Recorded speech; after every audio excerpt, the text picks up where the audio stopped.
Welcome back to the Titletown Scanner.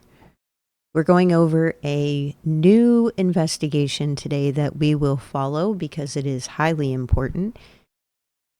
A Virginia man was basically caught sending inappropriate messages, as some may say. They are also criminal messages to a child, a 7-year-old child. The man that you see on your screen is the suspect, who is now in the process of being extradited to Lowndes County in order to face these charges. However, there are concerns, of course, because of the way things are handled at times. So let's go over really quick the details and some of the concerns.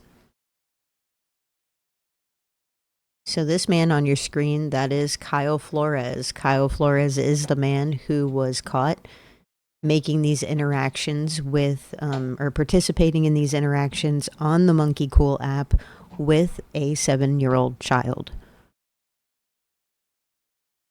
So this all took place in Fairfax County, but like I said, he was communicating with a child that is in Lowndes County. He was arrested and now is waiting extradition to Lowndes County. Reported to police in Georgia that this man had inappropriate messages on a phone that the 7-year-old was using to communicate. Now, just to be clear really quickly, the Monkey Cool app resembles some other apps that people may be familiar with, like the Omegle app. And it's basically where you get set up on there and you can have random video chats with complete strangers from all over the world. There are security issues that have been reported early on with many of these apps, not just the Monkey Cool app, but the Omegle app. And we'll get into more of the Omegle app as well, because that is tied to another Georgia story that was a very disturbing story. So let's get back to it really quickly. The child and the predator were allegedly using the Monkey Cool app to communicate. Now, the Monkey Cool app has made appearances in the media for years, not always for good reasons. The app connects strangers at random, like I said, for video chatting. Using the app is really discouraged, especially for children. Many of the users on the app have reported what appear to be an overwhelming amount of alleged predator activity. A lot of creepiness going on this app. A video chat app is difficult to monitor unless you are standing over your child and watching every single interaction and thing that they do, minute by minute, second by second. These things can happen so quickly. The Monkey Cool app is similar to other apps that have since been shut down or removed from app stores, and they can't be accessed through mobile devices such as Omegle. Now, if you go to Omegle, I'll click on it right here on the screen, you'll see just a tombstone, because in 2023, Omegle was shut down. And if you want to go to the website that we have linked, you can go through and read their statement, basically just saying this turned out to be a bad thing overall. Not that they intended it to be, but that's what it turned out to be. So the Omegle website was shut down in 2023. Now it only features, the message that we just showed you on the screen. And it basically tells you why they feel that the shutdown was necessary. The Omegle app was brought up in another case from Georgia of a missing teen who allegedly used the Omegle app before she disappeared. The teen was not located for months before law enforcement worked with other departments to locate the teen, where they were being held in a house and being held prisoner, basically. Very unfortunate situation, very, very tragic. Thankfully, they were found alive and able to be reunited with their family. So that's always a positive. But these stories don't always end that way. And on top of that, it doesn't really matter if it does, the ending matters. However, no matter what, when you come in contact with a predator, whether there is a good or a bad ending, there is still trauma from that. There is still a lot that has to be worked through.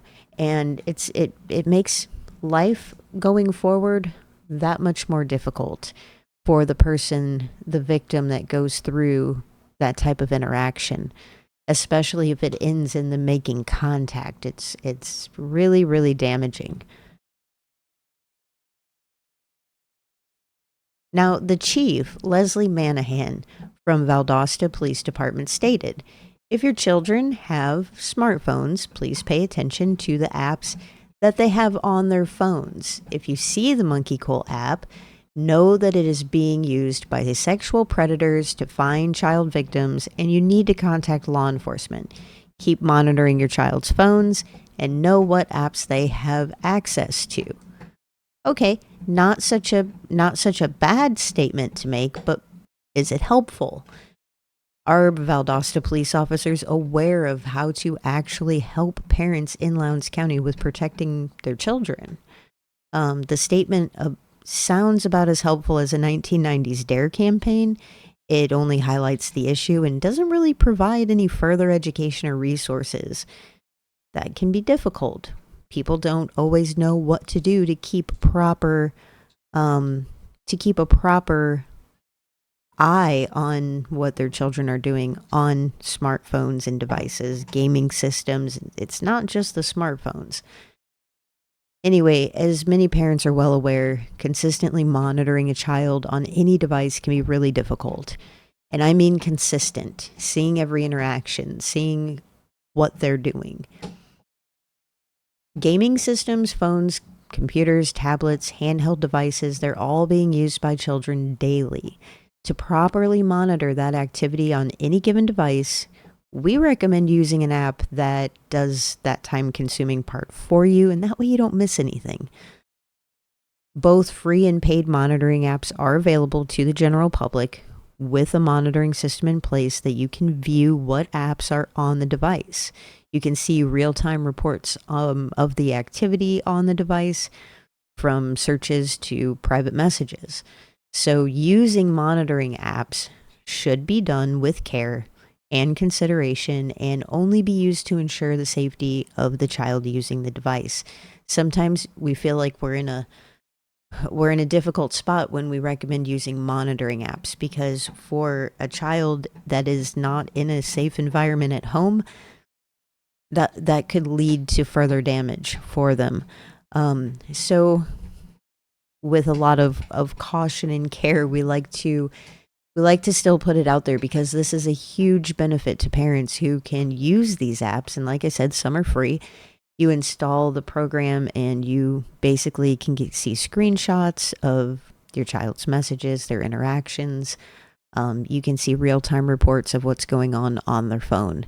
And in an unsafe situation, it could save your child's life and their future. So education is king in this environment, staying aware of risk factors, possible outcomes, and who your child is communicating with on any device. Predator activity online shows that the process of a predator engaging with a child can be discreet, it can move quickly, and you can possibly never even know about it until it's too late. So a child who begins communicating with a predator online can result in the child being taken or harmed within hours, days, weeks. Actionable education for the public is really the only way to properly protect children online. Now, the Valdosta Police Department did not release what we consider one of the most vital pieces of information in assisting to fully prosecute an online predator. When charges are filed against an online predator, it is common to release the username that the individual utilized for their criminal activity in order to find anyone else who may have communicated with that same username. Obtaining that critical detail without the username is often unsuccessful. Predators use the same name on a variety of apps, and it's helpful to find all the victims. Then you can ensure a thorough prosecution and hopefully get significant time that you need for that person. If they are a habitual offender out here doing this, then they're definitely a threat that needs properly prosecuted. Search warrants of digital devices owned by the predator are not always successful in obtaining this information. At times it is, at times it isn't. So you can't always just rely on the search warrants in a situation like this. And think of some of the biggest cases with Snapchat investigations where you have this type of activity going on. It happens all the time. They'll release the screen name, and that way their people can come forward. So here's another issue. Many of the criminal cases against online predators in Lowndes County have resulted in no prison time. Some of them resulted in no consequences for their actions, and some offenders were never required to register as sex offenders. Considering that the neighboring state of Florida, that sits less than 20 minutes from Valdosta, is strict about properly prosecuting child predator offenses, it's possible that offenders would choose to reside in Georgia, where crimes against children appear to be less of a priority. It's really vital that Georgia sends a message through ensuring successful prosecutions of offenders who target children. Lowndes County received the help of the GBI, the Georgia Bureau of Investigation, to assist with locating online predators in the area. One of their missions was called Operation Broken Arrow, and the GBI was successful in tracking down several offenders, 14 in that operation, I believe. None of the individuals were sentenced to any prison time. A couple of them, charges were dropped entirely, and two of the individuals that were arrested were not even required to register as sex offenders. Now, two of the offenders who were required to register but did not get any prison time, they can't even be located now and have absconded from their obligation to register. They can't be found. No one knows where they're at. They could be interacting with anyone's child.